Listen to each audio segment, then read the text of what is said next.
예, 안녕하세요. YG경제연구소 최영주 수장입니다. 조금 전에 이재규 처장이 월수라고 말씀을 하셨는데 월목으로 정정해 드리겠습니다. 수요일 날은 제가 나오고요.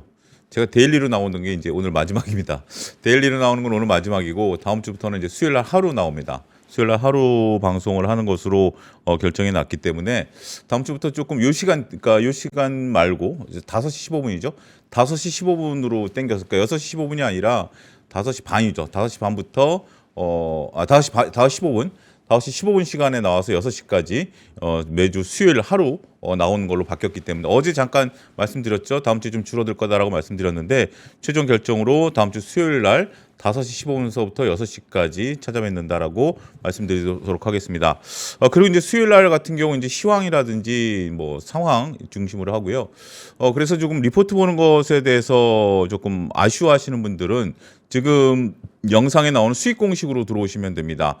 저는 이제 수익 공식을 오히려 이제 3프로 TV는 일주일에 한 번 정도 나오고 하기 때문에 이 수익 공식을 거의 매일 업로드할 예정입니다. 수익 공식을 거의 매일 업로드하면서 오히려 여러분들이 낮에, 그러니까 이제 수익 공식 낮에 업로드가 되거든요. 그러니까 이제 낮에 리포트들을 제가 2개 내지 3개를 업로드를 해서 여러분들이 수익 공식을 통해서 매일매일 제가 3프로에서 찾아뵙지 못하지만 3프로에서 운영하는 수익 공식을 통해서 여러분들이 리포트에 대한 부분들 요걸 어떻게 운영하냐라면 조금 이제는 그 당일 나온 리포트가 중심이었다라면 종목을 먼저 선정을 하고, 그러니까 이제 종목이 좀 올라갈 것 같은 내용들, 물론 이제 서로 간의 앞뒤가 선후가 중요한 건 아니죠. 그렇지만 즉각 우리가 종목을 조금 단기적이 됐던 중기적이 됐던 끌고 갈 수 있는 그런 것들, 뭐 단기적으로 퍼포먼스가 보이고 있는 것들도 하긴 하겠습니다만 중기적으로 끌고 갈 수 있는 내용들까지 같이 하면서 종목들을 조금 여러분들이 수익률 쪽에서도 단순하게 리포트도 공부하지만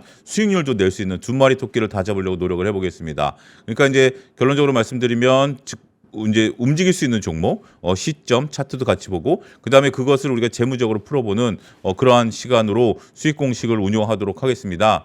어제 제가 공지한 이후에 몇몇 분들이 또 수익 공식으로 또 찾아와 주셨더라고요. 그래서 여러분들 요 영상 하단에 링크 나오니까 거기 오셔가지고 무료 체험도 할 수 있으니까 한번 보시고 조금 여러분들이 같이 저랑 좀 호흡하는, 아무래도 저랑 하시는 분들은 또 그 재무제표만 본다라고 댓글도 달아주시지만 전체적인 또 호응도는 뭐 그렇게 많지는 않았던 것 같아요. 그러다 보니까 제가 이제 출연 시간을 이제 데일리 출연해서 1시간 하루 출연으로 이제 조정을 좀 받았고요.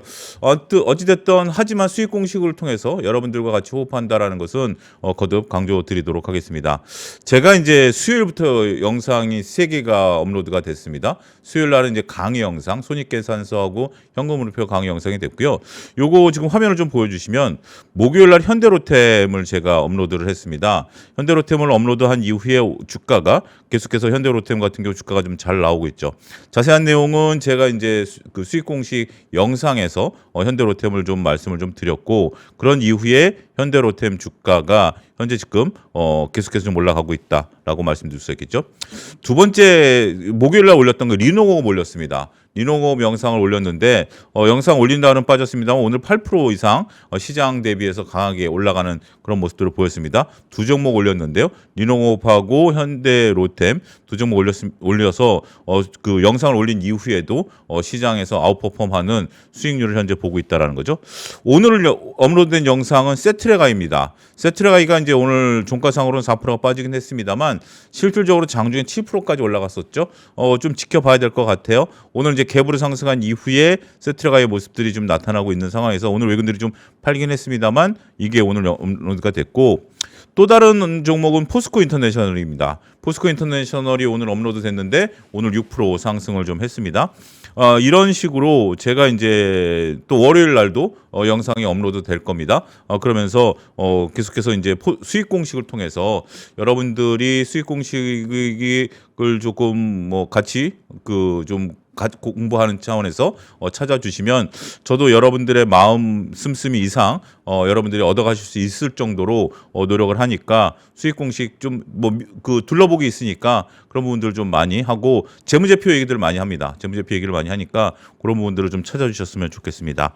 오늘 뭐 막방은 아닌데 거의 막방 같은 분위기네요. 데일리를 하는 것들이 이제 마지막이니까 조금 저도 조금 2달 동안 열심히 달려왔는데 조금 약간 쉬면서 어찌됐든 그 대신 제가 수익 공식에 대해서는 더 심혈을 기울일 수 있으니까 그 부분을 좀 보시죠. 자, 하나 시스템입니다. 하나 시스템 같은 경우 오늘 4.9%가 올랐는데요. 하나 시스템 같은 경우 필리조선소, 제주우주센터, 중동 수출의 잠재력 이런 것으로 하나투자증권에서 리포트가 나왔습니다.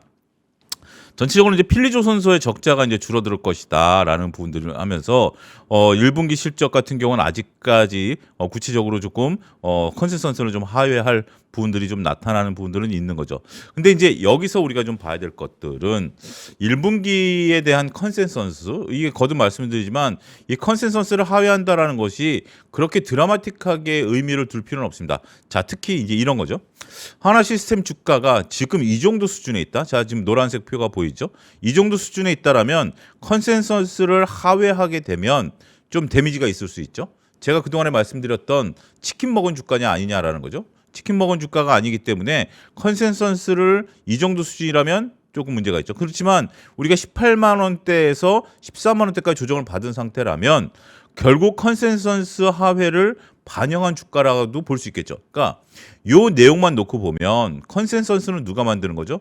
증권가에서 만드는 거죠. 컨센서스를 하회했다라고 보면 전체적으로 봤을 때 야, 이거 그러면 조금 주가의 변동성이 나타날 수 있는 거 아니야? 그래서 저는 윌리엄 오닐을 상당히 추종하는 투자자입니다. 최고의 주식 최적의 타이밍이라는 책을 우리나라에서 발간을 했죠. 캔슬림 공법, 오닐의 컵 뭐 이런 것들을 나타냈죠. 윌리엄 오닐이 캔슬림에서 얘기했던 것은 바로 그겁니다. 기본적인 그러니까 뭐냐면 영업이익률이 3개년 3분기 동안 꾸준히 늘어나는 것을 기본 바탕으로 하고 그 다음에 슬림 그 기관의 수급이라든지 아니면 뭐 여러 가지 뭐 상황들 차트가 이쁘다라든지 이런 것들을 보고 투자하라라는 거죠. 제가 터틀 트레이딩의 책을 쓴 것도 여러 가지 이제 책들에 대해서 감흥을 받았는데 저는 윌리엄 오닐이 제 개인적인 스승이다라고 스스로 자부를 합니다. 저는 기본적인 재무제표 데이터를 염두에 둔 가치 투자자의 영역에서 시점은 차트를 통해서 보거든요. 상당히 좀 의미가 있는 거죠. 앞으로 이제 윌리엄 오닐 얘기 수익 공식에서 많이 할 겁니다. 오닐의 컵 얘기도 제가 방송에서도 많이 얘기하고 했는데 그러면서 우리가 중요한 것은 가치 투자를 얼마만큼 차트에 적용을 해서 매매 시점을 좀 짧게 잡을 수 있냐. 그러니까 매매 시점이라는 게 짧게 잡는다는 게 사고팔고를 하겠다라는 것이 아니라 오래 기다리지 않고 적절한 시점에서 매매를 할 수 있는 그러한 부분들이 될 수 있다라는 거죠. 전체적으로 2025년 1분기 수출 비중이 35%로 이례적으로 높았던 기저효과 이런 부분들 우리가 이제 그때 당시가 이례적이었기 때문에 그런 것들을 하고 필리조선소 적자를 140억 수준으로 보수적으로 추정했다. 여기서 이 얘기는 140억이 적자가 난다는 얘기인가요? 140억보다 적자가 덜 난다라는 얘기일까요? 자, 2번 항목 필리조선소 적자를 140억 수준으로 보수적으로 추정했다라는 것은 이거는 140억보다 더 난다라는 건가요? 덜 난다라는 건가요? 140억은 맥스죠, 맥스. 그러니까 보수적으로 잡았다라는 것은 맥시멈 140억에 대한 적자가 날 가능성이 있죠. 맥시멈 140억에 대한 적자가 날 가능성이 있지만 그걸 다 잡았다라는 겁니다. 우리가 회계라는 것은 보수적인 회계 원칙이 있습니다. 따라서 거듭 말씀드렸습니다만 충당금을 잡는다라든지 하는 것들이 손실이 날 가능성이 있으면 그런 것들을 바로바로 잡는 거죠. 그게 바로 보수적 회계 원칙이다라는 거죠. 그리고 작년 필리는 누락됐던 원가 PPA 상각비가 반영되면서 1,400억 이상의 순손실을 기록할 것이다. 올해부터는 해당 비용이 크게 감소하고 적자 선정 인도가 마무리되면서 4분기 흑자 전환도 기대가 된다. 그러니까 지금은 1분기부터는 이제 좀 나아진다라는 얘기입니다. 하나시스템이 이제 필리조선소와 관련된 얘기들은 조금 나아진다라는 얘기죠. 자, 여기서 적자 선정 인도가 마무리된다라는 부분들, 이 부분은 제가 얼마 전에 수요일 날 올렸던 강의 영상, 수요일 날 올렸던 강의 영상에서 고정비 효과 우리가 그 고정비성 기업과 변동비성 기업을 비교해서 설명드렸습니다. 영상에서 손익계산서를 볼 때 고정비용, 그러니까 이제 그 조선소 같은 경우는 고정비가 상당히 높죠. 고정비가 상당히 높다 보니까 이렇게 적자인 수주를 받게 되는 겁니다. 왜 적자 수주를 받아? 라는 거죠. 그런데 백화점 같은 경우 적자 물건을 파나요? 그런 경우는 없습니다. 그런 경우에 변동비형 기업 같은 경우는 적자로 물건을 파는 경우가 별로 없습니다. 하지만 고정비형 기업 같은 경우 적자로 물건을 팔 수가 있어요. 왜? 월급을 주는 고정비가 워낙 많기 때문에 월급 정도만이라도 나오면 이익은 고사하고 월급 정도만 받을 수 있으면 그런 부분에 대해서 매출을 일으킵니다. 그게 바로 고정비용 기업의 특징이다. 제가 수요일 날 올렸던 손익계산서 강의 영상에 들어가 있는 내용이거든요. 그런 부분들을 이해하게 된다라면 이게 이제 끝난 거예요. 끝나고 나서 흑자 전환되면 제가 강의 영상에서 뭐라고 그랬었나요? J커브를 그리면서 이익이 올라갑니다. J커브를 그리면서 이익이 올라갑니다. 흑자 전환 기대까지 나타날 수 있다. 이거는 필리조선소 부분에서 흑자 전환이 되고 나면 그때부터는 얘기가 달라지는 거예요. 제가 조선업종을 투자하는 포인트 중에 하나가 우리가 수주 잔고 그다음에 얼마만큼 얼마의 수주를 했느냐라는 내용들 요거를 적절하게 잘 조합을 하면 우리가 이제 2024년도인가요? 2025년도인가요? 계속 수주가 들어왔는데 조선업종이 못 올랐었죠. 그런 것들이 바로 이제 저가 수주와 그것에 대한 매출과의 이제 갭 이런 것들이었는데 자 이제 복잡하게 가지 말고 그런 부분들을 읽어낼 수 있는 것이 재무제표를 통해서 읽어내는 거예요. 우리가 재무제표를 맨날 백미러라고 조금 부정적으로 보시는 분들이 있습니다만 실질적으로 재무제표를 깊게 들어가면 재무제표를 통해서 우리가 그 내러티브와 팩트를 구분할 수 있는 부분들이 된다. 이렇게 좀 말씀드릴 수가 있겠습니다. 제주우주센터는 위성을 찍어낸다라는 겁니다. 위성을 찍어낸다. 월 생산 캐파가 초반 2기에서 최대 8기까지 늘어날 것으로 보고 연간 최대 100기 위성을 생산할 수 있는 매출 캐파가 1.5조 원 이상, ASP는 150억짜리를 100기 이상 하니까 1.5조 원 정도 나타난다라고 볼 수 있겠죠. 올해는 먼저 초소형 위성 체계 30년까지 SAR 위성 40기 발사 예정이기 때문에 최종 사업자 선정 결과를 관심 있게 지켜봐야 되는데 여기에 선정이 된다라면 충분히 한화 시스템에 대한 그 시각이 바뀔 수 있는 것이다라고 말씀드릴 수 있겠습니다. 그리고 한국군이 30년대 초반까지 100기 이상의 정찰 감시 위성을 배치할 것으로 기대되기 때문에 비닉 사업, 우리가 이제 비닉이라는 것은 이제 비밀리에 진행되는 산업이죠. 우리가 이제 우리 군이 몇 개를 갖고 있는지 그리고 어떻게 운영되는지 이런 것들은 다 비닉, 그러니까 이제 어떻게 보면 공개되지 않은 그런 사업들이긴데 그런 것들도 그러니까 이제 한화그룹 자체가 방산그룹으로 전체적으로 저는 보는 시각들을 여전히 유지를 하고 있습니다. 거듭 말씀드리지만 김승현 회장이 한화그룹을 제2의 로키드 마틴으로 만들겠다.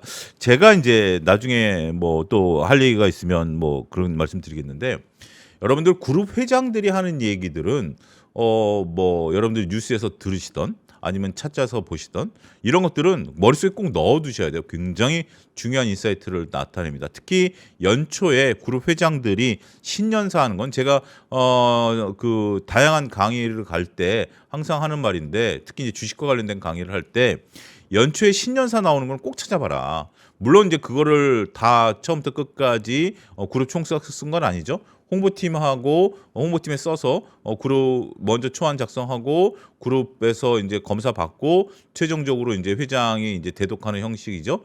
그런데 그 나중에 이제 그것에 대한 내용들을 넣고 빼고 할 때 회장이 또 그 의지도 들어가거든요.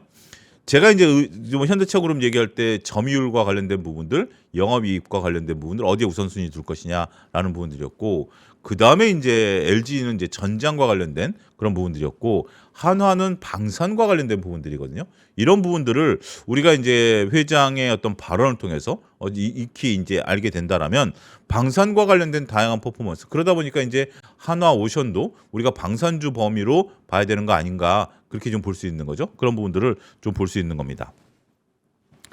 방산 수출 비중은 작년과 유사한 22% 수준이죠. 중동을 중심으로 방산 수출 비중 확대가 전망이 됩니다. 내년부터는 중동향 천궁2가 모두 양산 단계에 돌입하면서 수출 비중이 여기 이제 시스템이 들어가는 거니까 우리가 이제 통합 방위 시스템이 들어가는 거기 때문에 또 우리가 K2 전차 이런 부분들에 대해서 전체적으로 늘어날 것이다라고 볼 수 있겠습니다.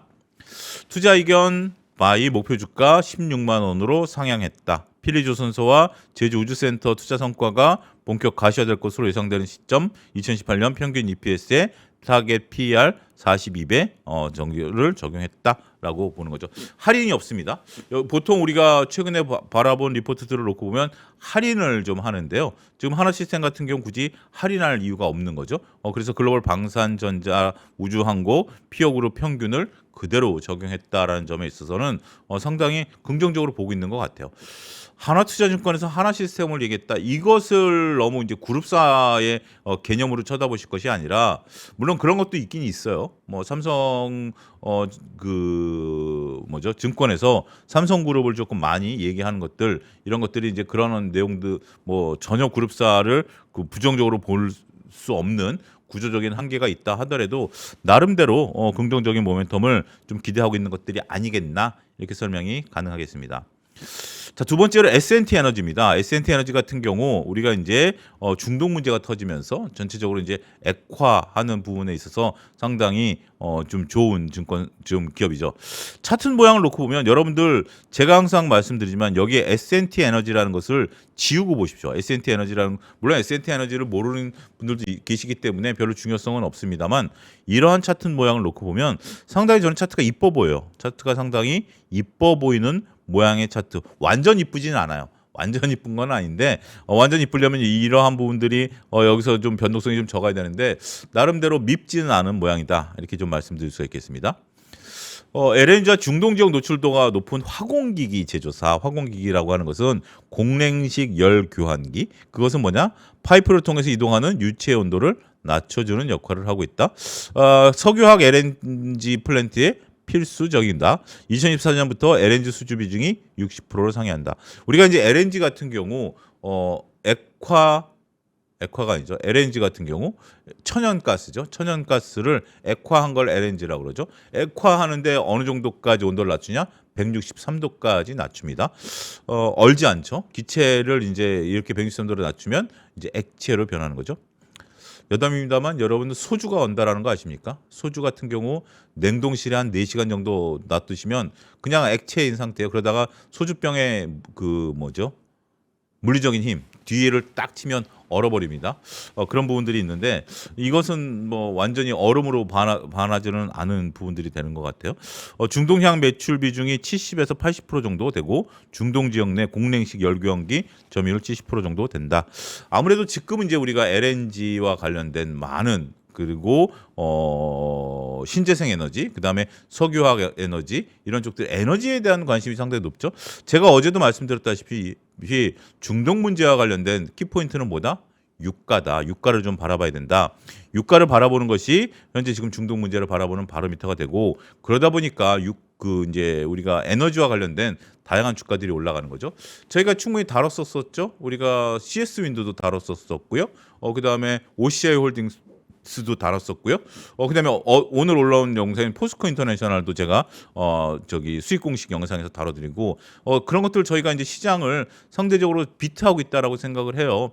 시장과 전혀 물론 이제 삼성전자 하이닉스도 보긴 해야 되겠습니다만 시장과 전혀 동떨어진 리포트를 보는 것이 아니라 시장에서 어느 정도 따라갈 수 있는 그리고 시장을 선도할 수 있는 시장을 아웃퍼폼할 수 있는 그런 리포트들을 저는 2달 동안 봐왔다라고 생각을 해요. 근데 의외로 많은 분들이 리포트에 관심이 없고 그래서 조금 그런 부분들이 있긴 하겠습니다. 그래도 꾸준히 관심을 가져주셨던 분들은 나름대로 그런 종목을 통해서 단순하게 리포트 보는 방법, 재무제표를 보는 방법들을 익히시는 것도 있긴 하겠습니다만 그를 통해서 종목 공부를 하고 수익을 좀 내셨던 분들도 댓글을 통해서 확인이 가능한 거죠. 수익이 좀 나셨다라면 수익 공식에 좀 들어오셔서 저와 같이 계속 꾸준히 호흡하시면서 그 수익을 계속해서 키워갈 수 있는 그러한 것들도 같이 해주십사 이렇게 조금 말씀드리도록 하겠습니다.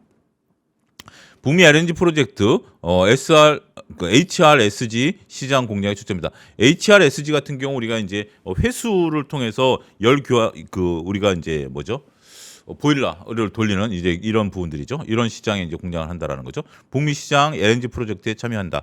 앞으로 이제 우리가 전체적으로 봤을 때 미국과의 이제 어떤 그 에너지 수입에 대한 연계성이 좀 나타나는 거죠. 자, 여러분들 이 미국 시장과 에너지 프로젝트를 한다라는 것이 어떤 의미냐면 앞으로 이제 우리 산업의 근간이 바뀌는 겁니다.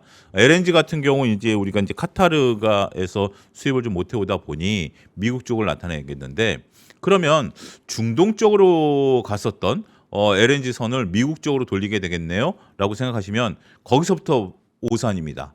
우리가 배라는 것은 굉장히 저도 배를 보면 이게 이제 이게 지금 이제 물이 출렁거리는 게 보이나요? 물이 출렁거리는 게 보인가요? 제가 좀 먹다 남은 물인데 이게 지금 LNG죠. LNG가 이제 이렇게 돼 있는 거죠. 출렁거립니다. 제가 지난번에 설명드렸던 것처럼 파도도 출렁거리는 거죠.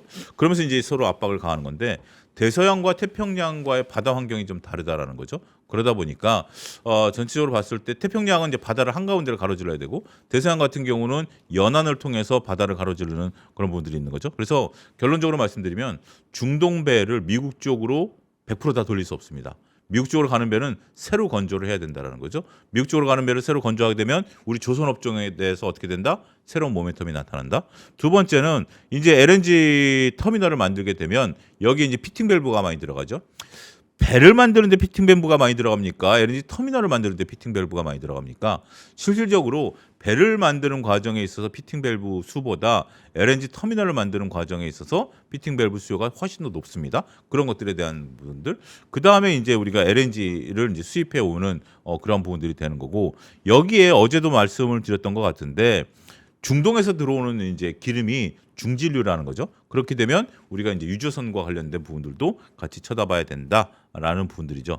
어찌됐든 우리가 이제 S&T 에너지 같은 경우는 기존에 이제 그 중동 쪽에 비중이 높다가 현재 지금 미국 쪽에 있어서 의 새로운 발판이 마련되고 있는 거죠. 그룹 차원에서 미국 공장 확보, 구체적인 활용 계획 가동 시점 미정이지만 동사의 북미 사업 확장에 기여가 될 것으로 예상이 되고 있다라는 거죠. 전체적으로 봤을 때 이제 중동에서 사업 영역을 넓히는 거죠. 충분히 그러한 사업 영역을 구사할 수 있는 그러한 부분들을 자리 잡고 있다라고 말씀드릴 수 있겠습니다.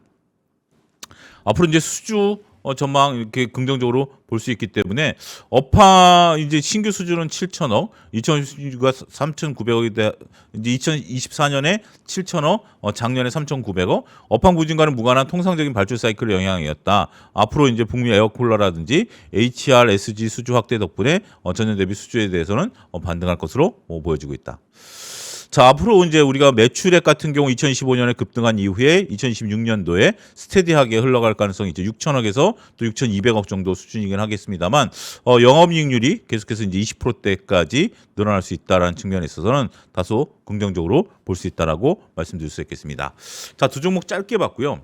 한국조선해양을 조금 좀 남은 시간 한 20분 남았는데 좀 봐야 될 것 같습니다. 교환사채를 발행했네요. 2.4조 원의 투자 재원을 발행했습니다. 교환사채는 뭐죠? 자, 우리가 이제 메자닌 채권이다라고 얘기를 하는데 메자닌이라는 게 이제 유럽 용어인데 메자닌 같은 경우는 이제 1층과 2층 사이에 있는 공간, 요걸 이제 메자닌이라고 하는데 요거를 한번 보죠. 요걸 한번 좀 봅시다. 이게 이제 제가 수익 공식에서 올릴 영상 미리 만들어 놓은 자료에서 제가 갖고 온 건데 앞으로 이제 요 내용은 다다음 뭐 빠르면 다음 주 아니면 다다음 주 정도 이제 올라갈 내용인데 수익 공식 이 내용들 한번 보시죠. 미리 뭐 오늘 뭐 거의 데일리 마지막 시간이니까 한번 좀 보면 기업이 돈을 빌리는 순서입니다. 기업이 돈을 빌리는 순서입니다. 그러니까 우리가 이제 기업 입장에서 보면 이거는 100% 차영주 생각입니다. 어떻게 정해진 공식이 있는 것도 아니고요. 기업 입장에서 보면 뭐 다양한 방식들을 쓸 수 있는 겁니다. 이번에 하나솔루션이 유상증자를 한 거 그런 부분들이죠. 여기 이제 4번에 해당하는 거죠. 1, 2, 3번을 왜 안 하고 4번을 했을까? 유상증자. 오늘 제가 그 하나 측 인사하고 어떻게 우연히 얘기해 보니까 6월 달에 신용평가가 앞으로 예상이 됩니다. 채권과 관련된 그러니까 채권 신용 등급 평가가 6월 달에 있는데 저희가 한번 살펴봤었죠. 그러고 보니까 이제 부채 비율이 상당히 부채 비율이 높은 게 아니라 부채가 좀 많았죠. 부채가 많은 상태에서 신용 등급이 떨어지게 되면 채권은 원래 이제 리볼빙을 합니다. 그러니까 채권을 발행을 해서 예를 들어 5천억 채권을 발행했다라고 하면 만기가 돌아해서 5천억을 갚는 경우도 있지만 5천억은 이제 리볼빙을 하거든요. 리볼빙을 하기 때문에 채권 신용 등급이 떨어지게 되면 리볼빙이 잘 안 됩니다. 그런 과정에 있어서 지금 하나가 할 수 있었던 방법은 유상증자밖에 없었다. 하나씩 하나 뭐죠? 하나 같은 경우 그런 부분들이 있었기 때문에 그런 부분들을 좀 우리도 현금흐름표를 보면서 충분히 하나솔루션 같은 경우 현금흐름표를 보면서 충분히 우리가 조금 볼 수 있었던 부분들을 본질로 다시 돌아오겠습니다.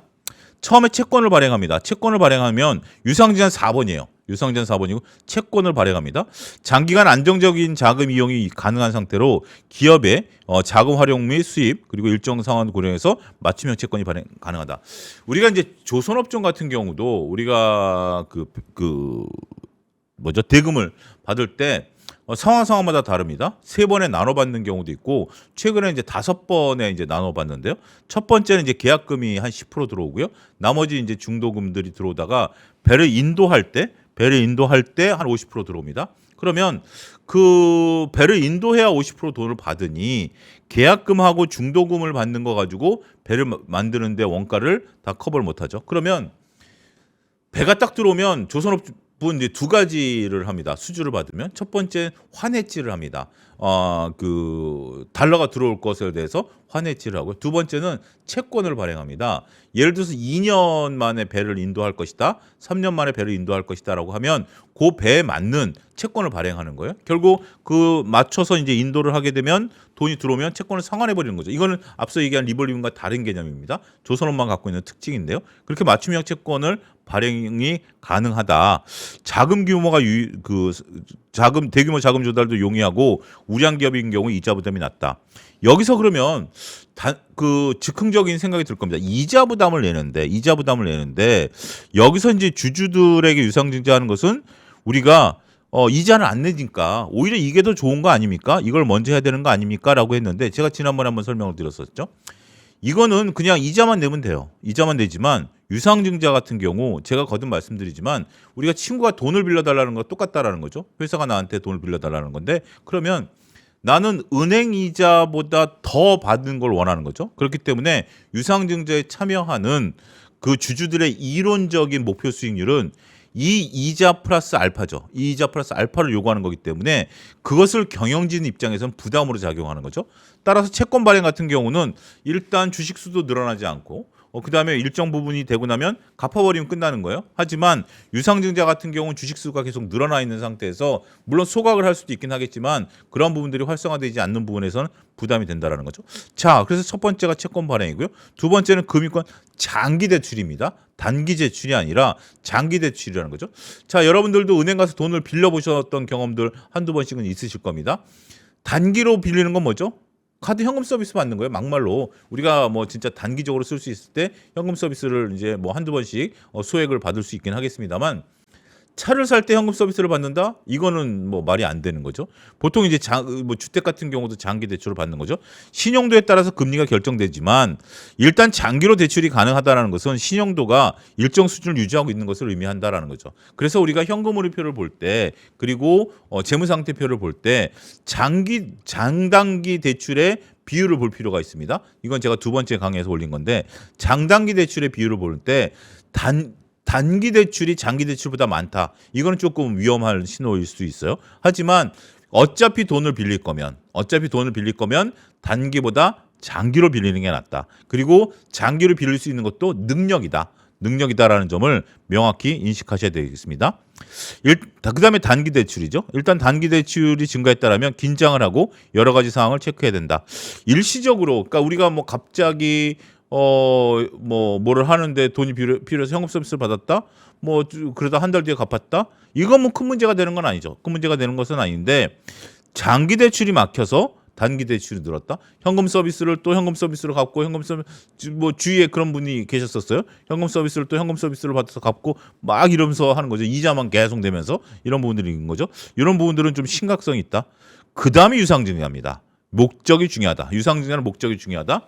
주주들에게 돈을 요구하는 합당성이 필요하다.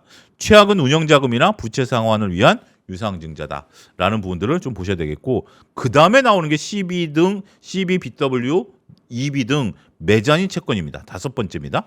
이유는 쓰임새가 중요하다. 그리고 신용등급 등 체크해야 될 요소가 있다라는 거죠. CB 같은 경우는 뭐죠? 우리가 이제 채권으로 발행했다가 그게 나중에 자본으로 바뀌는 거고, BW 같은 경우 지난번에 한번 제가 설명을 드렸습니다만 전체적으로 채권과 신주 인수권을 동시에 발행을 했다가 신주 인수를 그 시행할 때 우리가 돈을 또 납부를 해야 되고 채권은 나중에 돌려받는 거고, 그다음에 이제 그 여기서 얘기하는 EB 교환사채는 우리가 갖고 있는 자사주라든지 아니면 다른 회사에 투자해놨던 주식들을 교환해주는 그런 형태가 된다라는 거죠. 그 다음에 이제 제3자 유상증자입니다. 제3자 유상증자는 웬만한 경우를 빼면 말이 안 되는 겁니다. 아니 주주들에게 먼저, 그러니까 이제 뭐 우리가 M&A를 하기 위해서 제3자 유상증자를 한다 이런 경우는 상관이 없습니다만, 보통 우리가 주주들에게 돈을 빌리는 것이 우선인데 주주들에게 돈을 못 빌렸을 때 제3자 유상증자 과정에서 제3자 유상증자를 하는 경우가 있습니다. 특히 기업과 관계 전혀 없는 사람에게 제3자 유상증자를 한다? 이거는 뭐 굉장히 위험하죠. 명동 사채업자일 수도 있고 아니면 뭐 적대적 세력일 수도 있고 아니면 회사를 이면적으로 팔아버리는 걸 수도 있고 그런 부분들이기 때문에 이건 좀 조심하자라는 거죠. 자, 우리가 지금 이제 5번 상황이 적합니다. 물론 CBBW와 EB는 조금 다릅니다. 다른 성격이긴 합니다만 5번 상황에 지금 접한 거예요. 근데 5번 상황에 접했기 때문에 지금 한국조선해양 같은 경우 교환사채를 통해서 2.4조 원을 재원을 하니, 아니 한국조선해양이 그렇게 어려워? 이렇게 이런 것들을 지금 다 지금 하고 나서 좀 해야 돼? 그러면 맨 마지막에 지금 이제 우리가 손익계산서를 한번 보자고요. 손익계산서를 한번 보면 2024년 29조 매출에서 우리가 전체적으로 35조, 38조, 40조 매출입니다. 영업이익 같은 경우도 우리가 3조 9천억에서 5조 4천억, 6조 하는 거죠. 전체적으로 봤을 때 우리가 영업이익률을 두 자릿수로 인수하다 보니 뭐 특별히 물론 현금분표를 보지는 않았습니다만 특별히 문제될 건 없는데 라는 거죠. 자, 지금 이제 한국조선해양 같은 경우는 이것을 왜 발행하느냐가 중요한 점. 한국조선해양 같은 경우는 지금 이제 교환 대상이 현대중공업 보통주 4.3주입니다. 현대중공업 지금 지분을 65%를 갖고 있습니다. 65% 갖고 있는데 이 중에서 대략 한 5% 정도를 이제 활용하겠다라는 거죠. 현대중공업이 그러니까 한국조선해양이 현대중공업을 65% 정도 갖고 있는데 이거를 팔까요? 아니죠. 팔지 않는 거죠. 이제 그러니까 모회사로서 자회사를 지배하고 있는 지분이죠. 그러면서 이제 연결재무제표로 이게 이제 당겨 온다라는 건데 그런 부분들인데, 그런데 그러다 보니까 이 돈이 묶여 있는 거예요. 이 돈이 묶여 있는 거죠. 우리가 아무리 이제 뭐 SK 스퀘어가 그 연결로 해서 SK 하이닉스의 지분을 갖고 있다 하더라도 SK 하이닉스 지분을 팔까요? 아니죠. 팔 수 있는 건 아니죠. 그런 부분들인데 그럴 때 자금이 좀 필요하다라고 했을 때 일정 부분들을 파는 겁니다. 그런데 이것을 4.3%로 시장에 내다 팔면 어떻게 될까요? 시장에 내다 팔면 우리가 뭐 일시적으로 매물이 좀 출회되면서 오히려 주가가 떨어지면서 손해를 좀 볼 수 있겠죠. 그러다 보니까 이걸 대상으로 채권을 발행한 겁니다. 교환사채를 발행하는 거예요. 2.4조 원 정도를. 그래서 이것이 이제 6월 14일부터 교환 청구. 그러니까 순차적으로 이것을 내가 받고 있다가 교환가액이 52만 3천 원에 교환을 해서, 아니면 채권으로 갖고 있는 거예요. 채권으로 그냥 갖고 있는 상태고 52만 3천 원보다 주가가 올라가 버리면 우리가 이제 이 부분을 교환 청구를 해서 주식을 순차적으로 팔 수 있는 겁니다. 저는 교환 채권 EB 발행하는 경우가 그렇게 자주 있는 건 아닌데 오히려 CB라든지 BW를 발행하는 경우가 많이 있습니다만, 교환사채를 발행한다라는 것은 묵혀 있었던 투자 자산에 대한 것들을 활용한다라는 측면에 있어서는 저는 상당히 긍정적으로 봅니다. 우리가 SK하이닉스 같은 경우도 몇 년 전이죠. 10년도 안 됐습니다. EB를 10년도 안 됐죠. 한 5년 전 됐나? EB를 발행함으로써 자금을 또 그렇게 활용한 경우가 있거든요. 그때 저도 방송에서 굉장히 칭찬을 했었어요. 우리가 이제 투자 자산으로 묶여 있었던 자산을 결국 활용한다라는 측면에 있어서는 상당히 이제 긍정적으로 볼 수 있겠죠. 한국주선해양도 마찬가지입니다. 우리가 이제 현대중공업 지분을 갖고 65% 아직까지 갖고 있으니까 충분한 여유가 있다. 그래서 이거를 재원을 통해서 우리가 미래에 대한 투자를 하려고 한다. 그래서 이제 되는 부분들이다라고 말씀드릴 수 있겠죠. 영업이익은 회사 세상치를 이제 할 것이고 아직까지 원자재 가격에 대한 영향을 받지 않을 것이고 환율도 호실적에 기여했다. 환율은 어디에 적용된다? 자, 문제. 환율은 1번 매출, 2번 영업이익. 매출이죠. 매출에 적용이 된다라는 부분들을 여러분들이 말씀을 좀 드릴 수가 있겠습니다.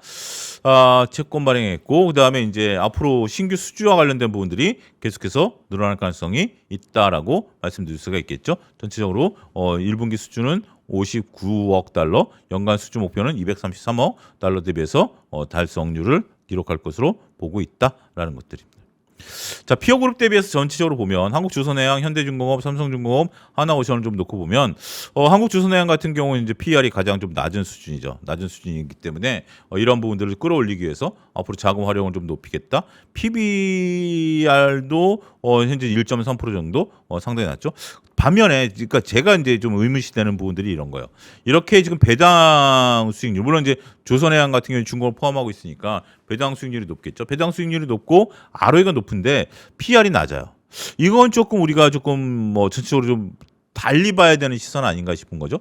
우리가 이것이 그러니까 우리가 자산 건전성에 대한 지표잖아요. ROE라든지 배당 수익률 같은 경우는 내 돈에 대해서 배당 4.3% 은행 수익률만큼 배당 수익률이 나오고 그 다음에 기업이 22% 이상 내 돈을 계속해서